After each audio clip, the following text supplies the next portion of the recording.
IQ Z11 9000 mAh బ్యాటరీతో వస్తే ఎలా ఉంటుంది? వీళ్ళు కూడా 165Hz రిఫ్రెష్ రేట్ తో డిస్ప్లే ఇస్తున్నారు.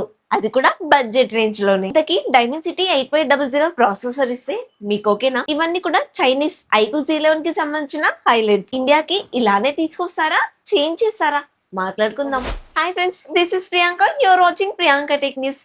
ఈ రోజు ఈ వీడియోలో మనం మాట్లాడుకోబోయేది ఒక పవర్ ప్యాక్ స్మార్ట్ ఫోన్ గురించి. దీంట్లో భారీ battery, powerful processor, flash futures తో వస్తున్న ఐక్యూ Z11 గురించి. Z11 అంటారా, Z11 అంటారా, అది మీ ఇష్టం అండి.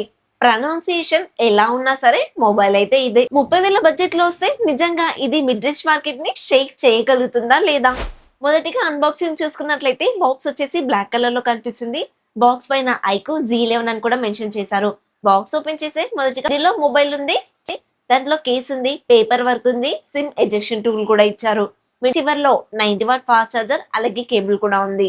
ఫైనల్ గా ఈ బాక్స్ కంటెంట్ లో ఏముందో చూపించడానికి రిఫరెన్స్ గా ఈ వీడియో అయితే ప్లే చేస్తున్నాను. ఈ మధ్య చాలా మంది ఐక్యూ నియో 11 ఇండియాకి ఎప్పుడు వస్తుందని అడుగుతూనే ఉన్నారు. ఐక్యూ నియో 11 అయితే ఇప్పట్లో ఇండియాకి రాదు. ఒకవేళ ఐక్యూ Z11 నే ఐక్యూ నియో 11 గా కానీ ఐక్యూ నియో 11R గా కానీ ఇండియాకి తీసుకొచ్చే ఛాన్సెస్ అయితే కనిపిస్తున్నాయి. ఎందుకంటే ఐక్యూ Z సిరీస్ లోనే ఇంత పవర్ఫుల్ మొబైల్ అయితే నేను చూసింది లేదు. ఇప్పుడు ప్రైజెస్ కూడా బాగా పెరిగాయి కదా, అలా చూసుకున్నా సరే ఐక్యూ Z సిరీస్ లో ఇంత పవర్ఫుల్ మొబైల్ అయితే ఫిట్ అవ్వదు. ఫస్ట్ డిజైన్ బిల్డ్ క్వాలిటీతో స్టార్ట్ చేసేద్దాం. ఫ్రంట్ వచ్చేసి కంప్లీట్ గా ఫ్లాట్ డిస్ప్లే ఇస్తున్నారు. అది కూడా స్కాట్ గ్లాస్ ప్రొటెక్షన్ అయితే వాడతారు.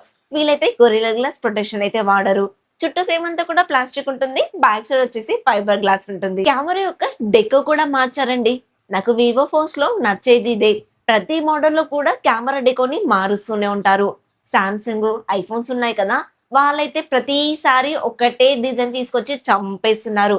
ఐఫోన్ ఇప్పుడు కొత్త డిజైన్ తీసుకొచ్చింది. ఇదే డిజైన్ ని ఇంకొక 4 సంవత్సరాలైనా మనం చూస్తూనే ఉండాలి. పేరుకే పెద్ద బ్రాండ్స్, కానీ డిజైన్ పైన ఒక్క రూపాయి కూడా ఖర్చు పెట్టరు. పిచ్చినారో, వాళ్ళ తప్పేం లేదండి, ఫ్యాన్ బేస్ అలా ఉంది. మరి కొంతమంది రెడీగా ఉంటారు కదా డబ్బులు తీసుకోవడానికి. ఈ కెమెరా డెకోకి వీళ్ళు పేరు కూడా పెట్టారు, ఫ్లోటింగ్ పోర్ట్ హోల్ అని. In display finger print censor తో వస్తుంది. డ్యూయల్ స్పీకర్స్ ఉంటాయి. IP6869 complete water and dust resistant తో వస్తుంది. NFC సపోర్ట్ చేస్తుంది. ఐఆర్ బ్లాస్టర్ కూడా ఉంటుంది. వైఫై 6, బ్లూటూత్ 5.4 టెక్నాలజీతో వస్తుంది. అలాగే USB Type-C 2.0 తో వస్తుంది. డ్యూయల్ సిమ్ సపోర్ట్ తోనే వస్తుంది. నానో సిమ్ సపోర్ట్ అయితే లేదు. చాలా మంది అడుగుతున్నారు కదా, అందుకోసమే మెన్షన్ చేశాను. 8.25 mm థిక్నెస్ ఉంటుంది. ఎందుకంటే దీంట్లో పెద్ద బ్యాటరీ యూజ్ చేశారు కదా. 216 గ్రామ్ వెయిట్ వరకు ఉంటుంది. ఇంత పెద్ద బ్యాటరీ ఇచ్చినా కూడా వెయిట్ అయితే తక్కువగానే ఉంది. ఈ మొబైల్ గురించి ఒక్క మాటలో చెప్పాలి అంటే డిజైన్ అయితే కొత్తగా ఉంది. ఈ మొబైల్ కి సంబంధించిన మరిన్ని ఇంట్రెస్టింగ్ డీటెయిల్స్ గురించి తెలుసుకునే ముందు మీరు మన ఛానల్ ని కొత్తగా చూస్తున్నా, ఇప్పటివరకు చూస్తూ ఇంకా సబ్స్క్రైబ్ చేయకుండా ప్లీజ్ సబ్స్క్రైబ్ చేసి సపోర్ట్ చేయండి. మనమైతే 20K సబ్స్క్రైబర్స్ కి చాలా అంటే చాలా దగ్గరలో ఉన్నాము. సపోర్ట్ చేశారని మాత్రం ఆశిస్తున్నాను. అలాగే నేను ఇస్తున్న ఇన్ఫర్మేషన్ మీకు నచ్చితే లైక్ చేయండి. హైపన్స్ ఉంటాయి, ఇవ్వడం అస్సలు మర్చిపోవద్దు.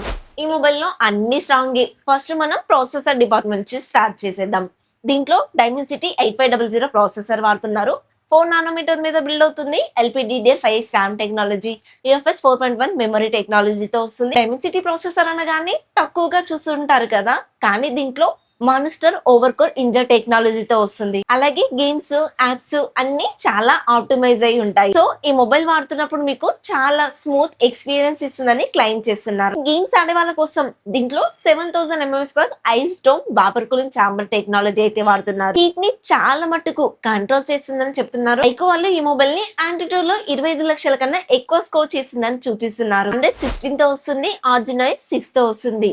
ఇది ఒకవేళ Z సిరీస్ లో వస్తే కనుక 3+4 years అప్డేట్స్ మాత్రమే ఎక్స్పెక్ట్ చేయొచ్చు. High end gamings, multi tasking కి, హెవీ యాప్స్ యూజ్ చేయడానికి ఈ మొబైల్ చాలా బాగుంటుంది. Adreno లో ఉండే అన్ని ఫీచర్స్ దీంట్లోనూ ఉంటాయి. మీకు పర్ఫార్మెన్స్ మొబైల్ లో చాలా రోజుల తర్వాత డైమెన్సిటీ ప్రాసెసర్ చూస్తున్నాము. 6.8 inches కి సంబంధించిన ఫ్లాట్ OLED డిస్ప్లే ఉంటుంది. 1.5K రిజల్యూషన్ తో వస్తుంది.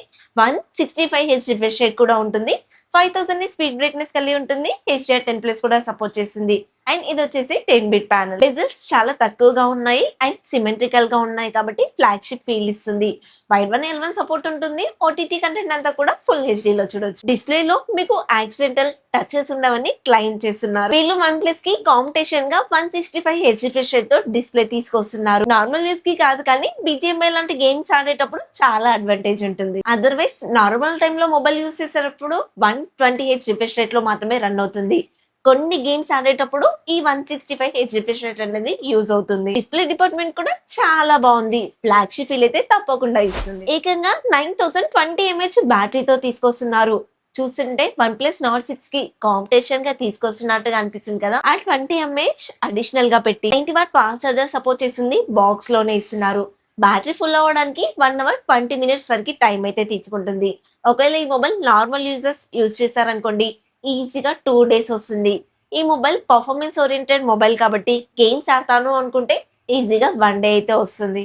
బ్యాక్ సైడ్ ఈ కొత్తగా ఉన్న కెమెరా సెటప్ లో డ్యూయల్ కెమెరా సెటప్ అయితే తీసుకొస్తున్నారు.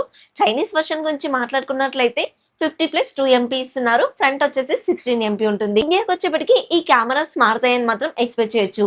బ్యాక్ సైడ్ 50+8 MP ఇస్తే ఫ్రంట్ వచ్చేసి 32 MP కెమెరా ఇస్తారు. ఎందుకంటే ఇప్పుడు ఐకో వాళ్ళలో ప్రతి మొబైల్ లో కూడా ఫ్రంట్ 32 MP కెమెరా అనేది మ్యాండేటరీ. ఇన్ కెమెరా ఒకటి OS కి అయితే సపోర్ట్ చేస్తుంది. 4K లో మాక్సిమం వీడియో రికార్డ్ చేయవచ్చు. ఇది ఐకో మొబైల్ అయినప్పటికీ కూడా దీంట్లో వివో వల్ల కెమెరా ఆల్గారిథమే ఉంటుంది. సో కెమెరా పర్ఫార్మెన్స్ అనేది వివో మొబైల్ లో చూసినట్టుగానే చాలా బాగుంటుంది. ఐకోకి ప్లస్ పాయింట్ కూడా అదే అండి. పర్ఫార్మెన్స్ ఏమో వీళ్ళు ట్యూన్ చేసుకుంటే కెమెరాస్ ఏమో వివో నుంచి ట్యూనింగ్ తీసుకుంటారు. మళ్ళీ చెప్తున్నాను, ఈ మొబైల్ ఇండియాకి ఐకో జీ సిరీస్ లో రాకపోతుండొచ్చు. నియో 11R గా వస్తుందని నేను అనుకుంటున్నాను. రీజన్ వచ్చేసి మళ్ళీ చెప్తున్నాను, జీ సిరీస్ లో ఎప్పుడు కూడా ఇంత పవర్ఫుల్ ప్రాసెసర్ తోటి మొబైల్ తీసుకురాలేదు. ఒకవేళ తీసుకొస్తే గనక ఇదే ఫస్ట్ టైం అవుతుంది. ప్రైస్ విషయానికి వస్తే Chinese variant base variant 8256GB కి అయితే తీసుకొచ్చారు. 30,000 కి అయితే లాంచ్ చేశారు. ఇండియాకి వచ్చేప్పటికి చిన్న చిన్న డౌన్ గ్రేడ్ చేసి 33,000 35,000 కల్లా తీసుకొచ్చే ఛాన్సెస్ ఉన్నాయి. మొత్తంగా చూస్తే ఐక్యూ Z11 ఒక పవర్ ప్యాక్ ఫోన్ అవుతుంది. దీంట్లో ముఖ్యంగా బిగ్ బ్యాటరీ ఉంటుంది, పవర్ఫుల్ ప్రాసెసర్ ఉంటుంది, స్మూత్ డిస్ప్లే కూడా ఉంటుంది. కెమెరాస్ అయితే ఇంప్రూవ్ చేయాలి. డిజైన్ విషయం అంటారా, మీ ఆప్షనల్ అది. ఇవైతే ఈ మొబైల్ కి సంబంధించిన హైలైట్ ఫీచర్స్. ఒకవేళ ఈ మొబైల్ 30 నుంచి 35 వేల మధ్యలో తీసుకొస్తే కనుక పోకో X8 కి OnePlus Nord 6 కి ఖచ్చితంగా కాంపిటీషన్ అవుతుంది. ఇంతకీ ఈ మొబైల్ పైన మీ ఒపీనియన్ ఏంటో కమెంట్ లో చెప్పండి. ఈ వీడియో నచ్చితే లైక్, షేర్, సబ్స్క్రైబ్ చేయండి. నెక్స్ట్ ఇంకొక కొత్త ఇన్ఫర్మేటివ్ వీడియోతో మీ ముందుకు వస్తాను. Underline by by.